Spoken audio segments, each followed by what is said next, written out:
बहुत सारी बातें आपके भाई को नहीं पता, बहुत सारी बातें आपके पिता को नहीं पता, आपकी माँ को नहीं पता, रिश्तेदारों को नहीं पता, किसी को नहीं पता। ये बातें आपने उसको बताई है कि नहीं बताई? किस किस व्यक्ति से आपके कैसे कैसे संबंध थे, शादी के पहले आपने क्या क्या किया था, क्या क्या नहीं किया था, किन किन से रिश्ता जोड़ा था, संबंध जोड़ा था, ये सब आपने उसको बताया कि नहीं बताया? बताया था ना? उसको पता है कैसी है ये, इनका कैरेक्टर कैसा रहा है, ये पहले कैसे थे, अभी शादी के बाद बदले हैं। तो पत्नी से सम्मान प्राप्त करना बहुत बड़ी बात है। बाहर के व्यक्ति से कर सकता है, लेकिन महाराज जी छोड़ो, होते हैं ऐसे ही हैं, ऐसे बोलती हैं। तुम्हारी देवियाँ कभी आए और उनसे तुम्हारे बारे में अरे बहुत, अरे महाराज जी क्या है को लगेगा, कोई काम धाम है नहीं घर में, उन्हें बैठे रहते हैं, मंदिर आना नहीं होता। उन्हें पता है तुम्हें कोई काम धाम नहीं रहता। जब कोई कार्यक्रम में आप लोग बहाना बनाते हो कि नहीं नहीं हार में नहीं आ पाएंगे अथवा पूजन में नहीं बैठ पाएंगे, तो देवी कहती महाराज जी इनको बोलो ये पूजन में आए या जोड़े से हार दें या जोड़े से ऐसा काम करें या स्वाध्याय में आए। तो हम उनसे कहते हैं अरे नहीं उनको बहुत काम है। अरे महाराज जी काय का काम है, पता है कमरे में पड़े रहेंगे भी जाके, कुछ नहीं करना है इन्हें। बिल्कुल ऐसे ही बोलती हैं, कोई काम नहीं, आप तो जबरदस्ती बोलो इनको, नियम दिला दो। आप तो सोचो वो कह रही है आप तो नियम दिला जबरदस्ती दिला दो, कोई काम नहीं घर में। अभी जाके नहीं अखबार पढ़ना शुरू कर देंगे, जाके मोबाइल चलाना मचकाना शुरू कर देंगे, एक गप्पे लगाएंगे। नलवाड़ी में गौरव नलवाड़ी में थे, तो नलवाड़ी में माताएं आती थी, बोलती थी महाराज जी आप हमारे पति को कितनी बेइज्जती के लिए बोला करो, वो आया करें आपको बेइज्जती करने। तो उनके नहीं, वो उनको काम रहता। अरे कोई काम नहीं, तो बाहर कुर्सी डाल के बैठे तो गप्पे करते रहते, बस कौन आ रहा है कौन जा रहा है कौन नहीं आ रहा कौन नहीं, बस यही देखते रहते हैं। आप तो नहीं जबरदस्ती बुला लिया करो, क्यों करो? बाहर कुर्सी डाली गप्पे करते रहते थे, नहीं आते थे ऊपर। तो उनकी पत्नी आके सुबह कहती थी महाराज जी आप तो बुला ली करो, जबरदस्ती बुलाया करो, कोई काम वाम तो नहीं है, ये तो उधर की फालतू बातें करते रहते, गपचर पचर करते रहते हैं, इसकी बहू इसकी बेटी इसका ये इसके घाव, ये सब चलता रहता है। उन लोगों को पता रहता है तुम्हारी आदतें क्या हैं, कैसी आदतें तुम्हारी, किस तरह के तुम्हारा नेचर है, तुम फालतू बातें करने स्वभाव वाले हो या वास्तविक बातें करते हो, तर्क की बातें करते हो, तर्क संगत बातें करते हो या इधर उधर की बातों में लगे रहते हो। उसको सब पता है, समझती है, तुम्हारा नेचर समझती है कि तुम्हारा नेचर किस तरह का है। तुम्हारा नेचर यदि भंडा फोड़ वाला है, वो समझती इसका इनका नेचर भंडा फोड़ है, या तुम्हारा नेचर हर जगह टांग अड़ाने का है, उसको पता है कि इसका नेचर टांग अड़ाने का हर जगह। तो कभी कभी बोल देते हैं, पति विरोध करता है, पत्नियां कहती महाराज जी उनका तो ऐसे ही नेचर है, वो सब कोई भी आए सबका विरोध करता है, बोलता उसे कोई अच्छा लगता ही नहीं है, कभी कोई चीज़ उसे अच्छी लगती ही नहीं है। मतलब उसको पता है कि आपका नेचर इस तरह का हो चुका है, आप हर कार्य में टोक लगाते हो, हर कार्य में आड़ा लगाते हो। तो आके बोलती थी महाराज जी और आपका भी कौन सा ये आपका ही बोलते हैं। अरे महाराज छोड़ो, वो तो उनका काम ही लड़ने का है, लड़ती रहती हो, तो यहाँ भी लड़े वहाँ भी लड़े, उसका काम ही ऐसी बातें फैलाने का है, ये इधर उधर की बातें करने का है। वो तो पंचायत में बैठी रहती है और एक बार फोन आ जाए तो घंटों घंटों फोन नहीं छोड़ती सहेलियों से। दोनों के एक दूसरे के नेचर पता है कि नहीं है? नहीं पता?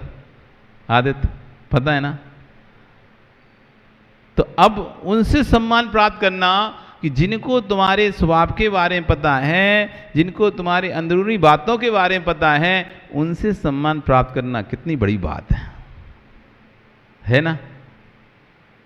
वो कह रहे हैं उनसे भी सम्मान प्राप्त कर लो, कोई बहुत बड़ी बात नहीं है, क्योंकि उनको भी तुमने वही बताया है जो तुमको बताना था। उनको भी तुमने मात्र उतना ही बताया है जितना तुम्हें उनको बताना था, उससे ज्यादा तुमने उनको नहीं बताया है। बहुत सारी बात आज भी ऐसी आपके दिल में रखी हुई हैं जो आपने आज तक किसी को भी नहीं बताई। यदि उन बातों को यदि आप बता दो, आपको डर है व्यक्ति मुझे छोड़ के चला जाएगा, 100% चला जाएगा।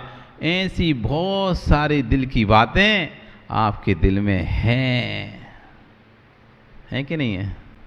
अब क्या ही बोलोगे, चोर चोर मौसेरे भाई। अब कहानी किसी एक की तो है नहीं है, सभी की है। ओ शीतल पथार के मंत्री,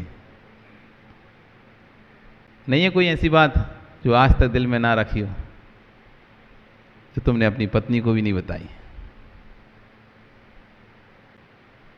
होगी? तुम सोचो अरे ये क्या ही बताने वाली बात, अब बात खत्म हो गई, अब क्या बता के नहीं, करना क्या है, छोड़ो। जो घट चुका है घट चुका है, अब तो शादी हो गई, अब तो नया जीवन चालू हो गया, ये बात बता के क्यों अपने जीवन में खटास पैदा करना है? आपने वो बातें आज तक छुपा के रखी हैं, आज तक छुपा के रखी हैं। जब जब आपको उस बात याद आती है, आपको वो स्मरण आ जाते हैं, वो दृश्य स्मरण आ जाते हैं, तो कह रहे हैं अपने आप से सम्मान प्राप्त करना ये वास्तविक सम्मान है। ये वास्तविक सम्मान है कि हाँ मैं अपने आप पे विश्वास है, मैंने किसी को ठगा नहीं आज तक, मैंने किसी को धोखा नहीं दिया आज तक, मैंने किसी के साथ गलत नहीं किया है आज तक। ऐसा अंतरंग में विश्वास पैदा होना ये सबसे बड़ा सम्मान है। तो आचार्य वो कह रहे हैं जिनके स्वयं के परिणाम स्वयं के प्रति सम्मान भूत दिखें, समझ लेना कि महान है। भैया सुनाई दे रहा है सबको? यानी स्वयं के परिणाम स्वयं का सम्मान ना दिखे, समझ लेना तू सम्मान के योग्य नहीं है। स्वयं के प्रति बोध हो गया इसलिए वह सम्मान के योग्य है, पर जिसे स्वयं के दोष समझ में ना आ रहे हों वह असम्मानी है। लोक का सम्मान ऐसा है कि अभी के बेंच बिछा दो तो आप 10 से 15 दिन बिछाते रहना, वाचना के अंत में आपको तिलक लग जाएगा। लोक का सम्मान तो ऐसा है कि आप 10 दिन यहाँ चटाई बिछाना शुरू कर दो, रोज आकर मंदिर में चटाई बिछाओ, लोगों को बैठने की व्यवस्था करो। 11वें दिन ये सुभाष जी कहेंगे अरे बहुत मेहनत करता है व्यक्ति, सुबह से आता है और चटाई बिछाता है, लो मिल गया सम्मान। कितनी देर लगी लोग का सम्मान प्राप्त? 10 दिन कोई मेहनत कर दे, यहाँ पर आके 11वें दिन आप सम्मान करोगे नहीं करोगे? कर लोगे ना।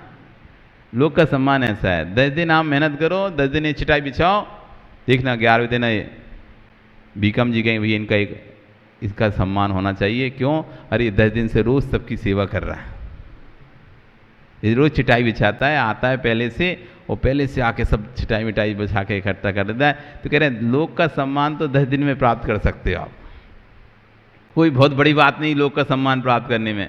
4 अच्छा काम कर दो लोगों के बीच में रह के, उनकी थोड़ी मदद कर दो, वो व्यक्ति आपका सम्मान कर देगा। आप कहीं चले जाओ, आप पूजन की थालियाँ लगाना शुरू कर दो, 4 दिन पूजन की थालियाँ लगाओगे, लोग कहने लगे पुजारी के अरे यार ये तो बहुत मेहनत करता है सुबह से आके, तो सम्मान मिल जाएगा। मतलब आपको आपकी पहचान मानने की जरूरत नहीं कि सम्मान के लिए, आप 4 दिन अच्छा काम कर दो, समाज के लोग तुमको अच्छा देख कर सम्मान कर देंगे। कह रहे हैं 10-15 दिन में ही आपको सम्मान मिलना प्रारंभ हो जाएगा। इसने बहुत सहयोग किए। शरीर की साधना तो लोक में दिखाई देती है, शरीर की तपस्या तो लोक में दिखाई देती है, पर भावों की तपस्या निज लोक में दिखाई देती है। इसलिए आचार्य शुरू से इनका एक जो हमारा सब्जेक्ट चल रहा था, पॉइंट चल रहा था, साधना का साध्य निश्चित होना चाहिए। हमारा क्या चल रहा था हमारा फिक्स से? साधना का साध्य निश्चित होना चाहिए कि हम साधना किस लिए कर रहे हैं, क्योंकि शरीर की साधना तो लोक में दिखाई दे रही है, लेकिन भावों की साधना सिर्फ निज लोक में ही दिखाई देगी। इसलिए आचार्यवन कह रहे हैं एक एक सत पर ध्यान दो। हे श्रावक, उस तपस्या को करो जिस तपस्या से कर्म का क्षय हो। कर्म क्षयार्थम तप्यते इति तपा, कर्म क्षय के लिए तपस्या करना है, नाम बड़ाई के लिए तपस्या मत करना। गिनती पूरी करने के लिए तपस्या नहीं करना। मेरे 64 उपवास हैं, मेरे 64 उपवास हैं, 63 हो गए, 62 हो गए, 2 और करना है, 2 और करना, जिससे मेरे 64 हो जाए, मैं तो गंगा ना आया। आदमी गिनती कर रहा है, मेरे 32 हैं, मेरे 16 हैं, मेरे 10 हैं, मेरे ये बस होने वाले, आज 2 बचे, कल 1 बचेगा, फिर अब खत्म, अब निपट गए, अब फुर्सत हुए, बहुत बड़ी जिम्मेदारी निपटी। तो ये कह रहे हैं आप तपस्या कर रहे हो तो कर्म क्षयार्थम तपते तपा, गिनती के लिए, काउंटिंग के लिए तपस्या मत करना। आप एक एक उपवास कर रहे हो, अब 10 बचे, अब 9 बचे, अब 8 बचे, अब 6 बचे, अब 5 बचे, अब तो एक और बचा है, बस भगवान जैसे तैसे ये और निपट जाए, अच्छे से महाराज जी आशीर्वाद दो, एक और निपट जाए। क्या निपट जाए? एक उपवास और निपट जाए बढ़िया से, तो हम फिर टेंशन फ्री हों। बड़ा टेंशन रहता है, एक और अच्छे से उपवास निपट जाए तो टेंशन फ्री हो जाए, चिंता मुक्त हो जाए। सोचो आपको कितनी चिंता लगी एक उपवास के लिए, आप साधना कम, काउंटिंग पूरी हो जाए, बीच में छूट ना जाए, हमारी काउंटिंग पूरी हो जाए, काउंटिंग ना खत्म हो। अपनी काउंटिंग के लिए तुम तपस्या कर रहे थे, संख्या गिनती के लिए तपस्या, या फिर आत्म विशुद्धि के लिए तपस्या कर रहे थे। एक माँ करी, अरे तेरे बीच के 4 छूट गए, अब तो तुझे फिर आज से फिर से करना पड़ेगा, तेरी गिनती गड़बड़ हो गई। 10 करना था, बीच में 4 करके छोड़ दिया उसने, 2-3 साल नहीं किया, अब तो तुझे फिर से करना पड़ेगा। क्यों? फिर से 10 कर, ये तो 4 खत्म, बीच में छूट गए ना, अब ये गिनती में नहीं आएंगे। अरे तपस्या गिनती के लिए नहीं होती है, तपस्या विशुद्धि के लिए होती है। जहां से विशुद्धि बन जाए वहीं से तपस्या है। गिनतियों से कभी विशुद्धि नहीं बनती है, परिणामों की निर्मलता से, सरलता से विशुद्धि बनती है। ठीक है 4 हो गए थे, अब जितने भगवान की कृपा से हो जाएं, ठीक है, हम तो करते जा रहे हैं। 10 हो गए तो 10 सही, नहीं तो जितने हो गए उतने सही। हम कोई गिनती के लिए, इसलिए जो माला फेरते ना माला, तो जो व्यक्ति गिनती के लिए माला फेरता है ना, उसकी माला जल्दी जल्दी फिरती है। 21 माला फेरना है आज हमको, 11 माला फेरनी है, तो टाइम देखिएगा, और इतना हो गया, जल्दी जल्दी जल्दी जल्दी फेरेगा। क्यों? 11 पूरी करनी ना। काउंटिंग के लिए माला कर रहा है, उसको समय देखिएगा और जल्दी जल्दी फटाफट चलेगा, क्या फेर रहा है क्या नहीं फेर रहा। मतलब कोई भी माला है ऐसे फास्ट फेरेगा। क्यों?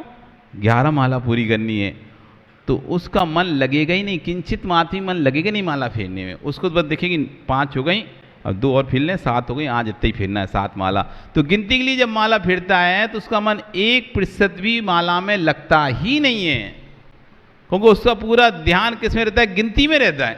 108 हुए कि नहीं हुए, बार बार उंगली देखेगा, अच्छा ये रह गया, अच्छा एक कितने, अभी 2 बार और, अभी 2 और पढ़ना है, अभी तो 18 बार और पढ़ना है, 20 बार और पढ़ना है, 50 बार और पढ़ना है। मतलब पूरा जो ध्यान है पढ़ते समय कहाँ पर जाता है?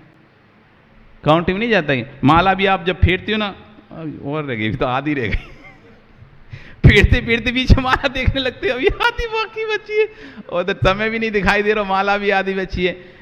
तो पूरा ध्यान तो आपका काउंटिंग में रहता है कि काउंटिंग छूट ना जाए, काउंटिंग भूल ना जाए, ये माला गिर ना जाए हाथ से, कहीं मोती, अब मान लो गिर गई माला, अरे यार क्या करें हम, अब कहाँ से फेरें, चलो एक काम कर, इधर से चालू कर दे। फिर मतलब कितना विकल्प रहता है। जब जब हम काउंटिंग करते हैं, जब जब हम गिनती करते हैं, उस समय आप देखो आप कितनी देर के लिए आपने माला मन लगाए। आपको बस लगे एक मोती सरकाना, जैसे ही आपको लगता है ना हमने 1 9 बार 9 को, तो आपको अंदर से फटाक से एक मूर्ति सरकाओ, नहीं सरका पा, अरे यार मोती तो रह गए सरकाना, अब की बार 2 सरका दे रहे, पिछली बार का 1 और इस बार का 1 2 सरका, एक बार नहीं सरका पाए ना, भूल गए, जल्दी फिर रहे थे, फिरते फिरते भूल गए, नहीं ध्यान रिया, तो आपको याद, अरे मोती सरकाया नहीं, अपने 4 फेर ली, 1 2 3 4, हाँ ठीक है, अब यहाँ से चालू कर। तो पूरा ध्यान हमारा है किस में? माला फेर, क्योंकि हम गिनती पर ही ध्यान दिए हैं, हम जाप पर तो ध्यान दिए ही नहीं है। और जाप पर ध्यान देते, दोनों हाथ खाली है, गिनती है ही नहीं है, जितनी देर मन लग रहा है उतनी देर जाप कर रहा हूं, जितनी देर मन रहा है, मन लगेगा मेरा, उतनी देर में भगवान की जाप करूंगा। अब जब गिनती है ही नहीं है तो ध्यान गिनती पे जाएगा ही नहीं। ऐसे हम व्रत भी कर रहे हैं, जितना विशुद्धि जब तक है, जब तक मैं व्रत कर रहा हूं, खत्म काम, अब गिनती काउंटिंग है ही नहीं है, चल रहा है काम। गिनती वाली मालाएं कभी विशुद्धि को नहीं दे सकती। जो बिना गिनती की मालाएं हैं, जो आप आंख बंद करके दोनों हाथों को फ्री करके बैठे हुए, चला नहीं रहना, ऐसी बस बैठ गए आप दोनों हाथों को, और अब आप जाप करो नमोकार की।